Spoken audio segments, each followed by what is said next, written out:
আজকের দিনে আমরা উদযাপন করছি আমাদের বিজয়ের ইতিহাস। 16ই ডিসেম্বর 1971 সালে বাংলাদেশ স্বাধীনতা অর্জন করে। এই দিনটি আমাদের জন্য গৌরবের এবং আমাদের সংগ্রামের প্রতীক। আসুন আমরা জানি আমাদের বিজয়ের পথ কতটা কঠিন ছিল এবং এখন আমরা এটি কিভাবে উদযাপন করি। 1971 সালে আমরা পাকিস্তানি শাসনের অধীনে ছিলাম। আমাদের ভাষা, সংস্কৃতি এবং অধিকারের জন্য লড়াই করতে হয়েছে।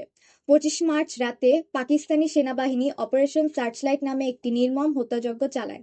ঢাকা সহ সারা দেশে হাজার হাজার মানুষ নিহত হন। এরপর শুরু হয় আমাদের মুক্তিযুদ্ধ। 9 মাস ধরে আমাদের মুক্তিযোদ্ধারা জীবনের ঝুঁকি নিয়ে যুদ্ধ করেছেন। পুরো দেশ রক্তাক্ত হয়ে উঠেছিল। মুক্তিযোদ্ধাদের পাশাপাশি সাধারণ মানুষও এই যুদ্ধে অবদান রেখেছে।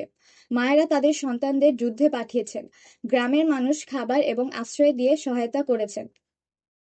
16ই ডিসেম্বর আমাদের জন্য একটি ঐতিহাসিক দিন। পাকিস্তানি সেনাবাহিনী আমাদের মুক্তিবাহিনীর কাছে আত্মসমর্পণ করে।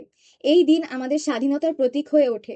লক্ষ লক্ষ মানুষের আত্মত্যাগ এবং ত্যাগের ফলে আমরা এই বিজয় অর্জন করি। আজকের দিনে আমরা আমাদের মুক্তিযোদ্ধাদের শ্রদ্ধার সঙ্গে স্মরণ করি। সকালের শুরুতে জাতীয় স্মৃতিসৌধে ফুল দিয়ে শ্রদ্ধা নিবেদন করা হয়। রাষ্ট্রপতি এবং প্রধানমন্ত্রীর পক্ষ থেকে শ্রদ্ধা জানানো হয়।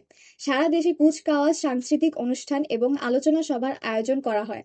স্কুল কলেজে শিশু কিশোররা দেশাত্মবোধক গান পরিবেশন করে এবং মুক্তিযুদ্ধের গল্প শোনায়।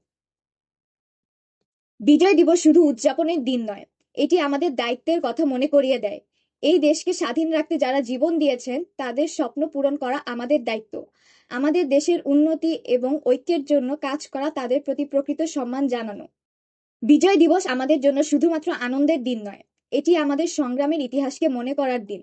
আসুন আমরা সবাই মিলে আমাদের দেশকে আরো এগিয়ে নিয়ে যাই এবং সেই ত্যাগকে শ্রদ্ধা করি যেটি আমাদের এই স্বাধীনতা এনে দিয়েছে। আজ এখানেই শেষ। আল্লাহ হাফেজ। আসসালামু আলাইকুম।